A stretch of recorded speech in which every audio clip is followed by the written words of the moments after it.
कृपा करीने आ वस्तु मने आपो। सौथी पहला कह्यु मानुष जन्म और हरि सेवा, वज वसवो मोहि कीजे सुलभ। कारण के वजमा वसवो प्रभु आपनी कृपा थाय तो ज सुलभ थाय। श्री वल्लभनो दास बनू, वैष्णवनी सेवा करतो रहूं, वैष्णवनी टहल करतो रहूं।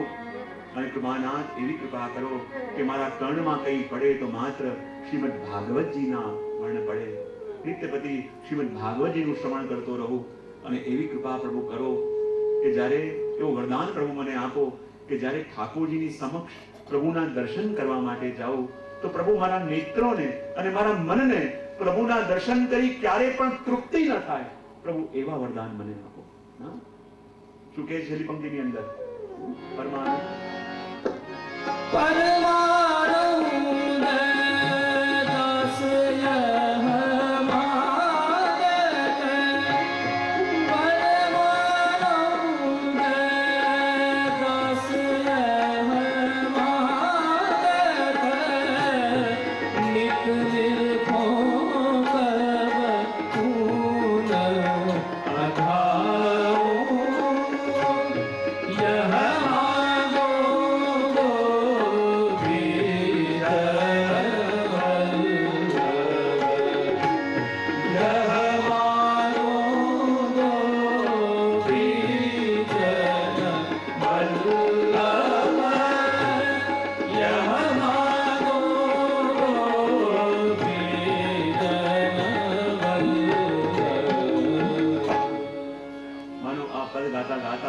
શ્રી વલ્લભની એવી કૃપા થઈ ગઈ કે પરમાનંદાસજીને પણ માનો ગોપી ભાવનું દાન થયું। અને જે વસ્તુ ગોપી ગીતમાં ગોપીએ કહી જડ ઉદીક્ષતામ કે બ્રહ્માની તો જડ છે, આ નેત્ર બનાયા તો બનાયા પણ નેત્રોની ઉપર પાપણો કેમ બનાવ્યું? પ્રભુના દર્શન કરતા કરતા જ્યારે આ પાપણો બંધ થાય અને પ્રભુના આ પલકાંતર વિયોગને સહેવો પણ અસહ્ય બની જાય છે મારા માટે, એવી જ વાત અહીંયા પરમાનંદાસજી કહે છે। નિત્ય નિરખું કબહુ ન અઘામ। હે પ્રભુ, આ જગતના પદાર્થોને, આ જગતની વસ્તુઓને જોઉં તો જોતા પહેલા જ મને તૃપ્તિ થઈ જાય, પણ જ્યારે પ્રભુના દર્શન કરું, પ્રભુની લીલાઓનું શ્રવણ કરું, પ્રભુના ગુણગાન કરું તો પ્રભુ આ મનને, આ નેત્રોને પ્રભુ ક્યારે પણ તૃપ્તિ ન થાય। અને પ્રભુના દર્શનનું તો એ ફલ છે અતૃપ્તિ અને અસંતુષ્ટિ। જ્યારે આ બે વસ્તુ લૌકિકની અંદર હોય તો પતન કરાવે, પણ આ જ બે વસ્તુ જ્યારે અલૌકિકમાં આવી જાય તો એ જ વસ્તુ બેતારી દે। ઘણા લોકો કહે જ્યારે મનોવત હોય કે અમને જરા મન ભરીને દર્શન તો કરવા દો, ઘણી અહીંયા વ્યવસ્થા હોય એ કાઢતા હોય। ઘણા કહે કે જરા મન ભરીને દર્શન તો કરવા દો, પણ એનો આ દર્શન કરીને કોનું મન ભરાયું છે તે આપણું ભરાય। આ તો એવો સાગર છે, આ તો એવો રસ છે, જેટલું જેટલું પાન કરતા જાઓ એટલી અતૃપ્તિ ઓર વધતી જાય, જેટલું જેટલું પાન કરશો એટલા અતૃપ્ત બનશો। અને માટે અહીંયા પરમાનંદાસજી કહ્યું, જ્યારે આ પદ ગાયું ત્યારે શ્રી મહાપ્રભુજીને ખબર પડી ગઈ કે હવે પરમાનંદાસજીની ઈચ્છા વ્રજમાં જવાની થઈ છે। અને આ ભાવ, એમના મનનો ભાવ એમને આ પદ ગાન દ્વારા મને વ્યક્ત કર્યો છે। ત્યારે શ્રી મહાપ્રભુજી કહે, ચલો પરમાનંદાસજી તમે મારી સાથે ચાલો, આપણે વ્રજમાં જઈશું। જ્યારે પ્રથમમાં કરતા કરતા પધાર્યા, માર્ગમાં કનોજ આવ્યું અને પરમાનંદાસજીને ઘેર આપ 4 દિવસ સુધી બિરાજ્યા। ને ત્યાં પરમાનંદાસજીના જેટલા પણ જૂના શિષ્યો હતા, એ ટાઈમે પરમાનંદ સ્વામી હતા, પોતે ઘણા બધા શિષ્યો હતા, એ બધા શિષ્યો શ્રી મહાપ્રભુજીના શરણે ગયા અને જ્યાં પોતાના શિષ્યો મહાપ્રભુજીના શરણે કર્યા અને પરમાનંદ સ્વામી મટી પરમાનંદ દાસ થયા। શ્રી મહાપ્રભુજી સાથે વ્રજમાં પધાર્યા ને જ્યારે વ્રજની લીલાનો અનુભવ થયો તો બાલ લીલાના ઠાકોરજીના દર્શન થયા અને અનેક અનેક પદો દ્વારા શ્રી પરમાનંદાસજી પ્રભુને રીઝાવા લાગ્યા। આગળ પ્રસંગ ચાલે છે ધીમે ધીમે। કુમનદાસજી રોજ પ્રતીક્ષા કરે કે આજે પ્રભુ પધારશે, આજે પ્રભુ પધારશે. જેવું સુખ પહેલા મને પ્રભુ આપતા હતા, આજે પણ એવું સુખ મને આપશે, એમ વિચાર જ કરતા હતા. ત્યાં જ શ્રીનાથજી બાબા દોડતા દોડતા વનમાં પધાર્યા. કુમનદાસજી કહેવા લાગે, બાબા ક્યાંથી પધારો છો? આવામાં આટલી અવેર કેમ થઈ ગઈ? શ્રીનાથજી કહે, કુમનદાસ જાણો છો, બહુ વર્ષો પહેલા આપણે કેવો આનંદ કર્યો હતો? કુમનદાસજી કે કયો આનંદ? ખબર છે તમે પેલો પાડો લઈને આવ્યા હતા, હું એના પર બેઠો હતો, આપણે વનમાં ગયા હતા, કેવો આનંદ આવ્યો હતો? કુમનદાસજી કે હજી નિશાન છે અહીંયા હાથોમાં, હજી સિંહ પર નિશાન છે. કેવા કાંટા વાગ્યા હતા, કેવા ગોખરું વાગ્યા હતા. પ્રભુ આનંદ તો આપે કર્યો હતો, અમારે શેનો આનંદ? અમારી તો કસોટી થઈ હતી. ઠાકોરજી કહે, જો આપણે જયારે વનમાં ગયા અને કેવો આનંદ કર્યો, ત્યારે આપણે ત્યાં કોણ મળ્યું હતું? તો કે પેલા નાગા સંપ્રદાયના મહંત ચતુરાનંદ. તો કે હા, કાલે એ અહીંયા પધાર્યા હમણાં, અને એમને પધારી શિવરાજની પરિક્રમા કરતા કરતા એક જગ્યાએ એમના હાથે સામગ્રી સિદ્ધ કરી અને મને વિનંતી કરી, એટલે મારે ત્યાં આરોગવા જવું પડ્યું. અને એટલા પ્રેમથી એમણે સુંદર રોટલી અને વડીનું રસાવાળું શાક મારા માટે સિદ્ધ કર્યું હતું. અને એટલી પ્રેમથી મને વિનંતી કરી કે હું પણ ત્યાં આરોગવા માટે ગયો, પણ ત્યાં જઈને જોયું તો સામગ્રી બહુ નાની ઓછી હતી, અને એ સામગ્રી આરોગી મારું પેટ જ ન ભરાયું. અને અહીંયા રાજભોગનો સમય થયો હતો, મને એમ કે અહીંયા પેટ ન ભરાયું તો પાછું મંદિર ભાગી ભાગીને જાઉં, પણ ત્યાં પહોંચ્યું ત્યાં સુધી તો રાજભોગ સરી ગયા હતા, માટે હું ભૂખ્યો રહી ગયો છું. અચ્છા, તો પછી આપણે મુખિયાજીને કીધું નહીં, માધવાજીને કીધું નહીં કે ફરી રાજભોગ અરોગાવે?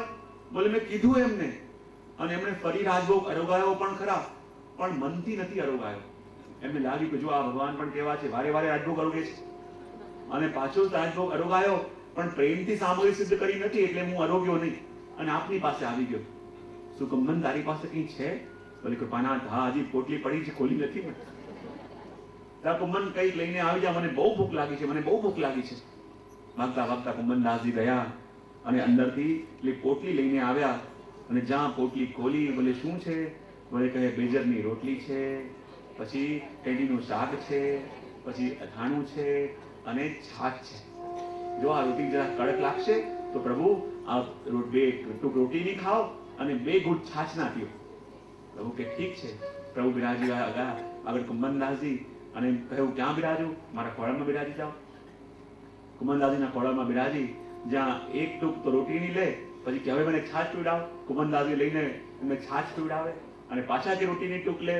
એમ કરતા કરતા કુમનદાસજી કહેજો તું મારો બહુ પ્યારો સખા છે, એટલે તું પણ ખા. હાથ વધારે એમાંથી ન લેવા, પણ હું કહું છું લે. જ્યાં લેવા જાય ત્યાં હાથ ખેંચીને પડે લે, આરોગી લે.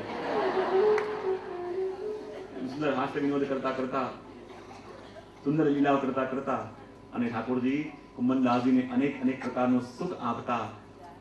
કુમનદાસજી કહે કે જો હું હમણાંજીને માધવાનજીને કહું છું કે મારા પ્રભુનું કેમ ધ્યાન રાખતા નથી? બોલે એવું ના કહેતા. બોલે કેમ?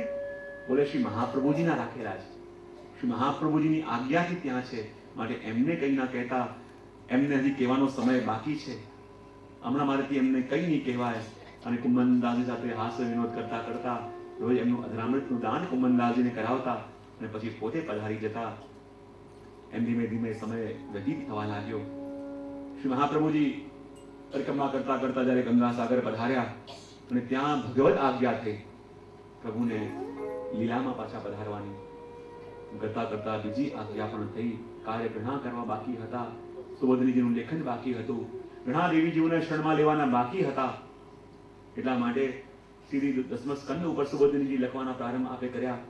પણ જ્યાં ત્રીજી આજ્ઞા થઈ, ત્રીજી આજ્ઞાને શિરોધાર કરી શ્રી મહાપ્રભુજીએ સંકલ્પ કર્યો કે હવે મારે લીલામાં પધારવાની પ્રભુની આજ્ઞા થઈ ગઈ છે, અને પોતે કાશી પધાર્યા.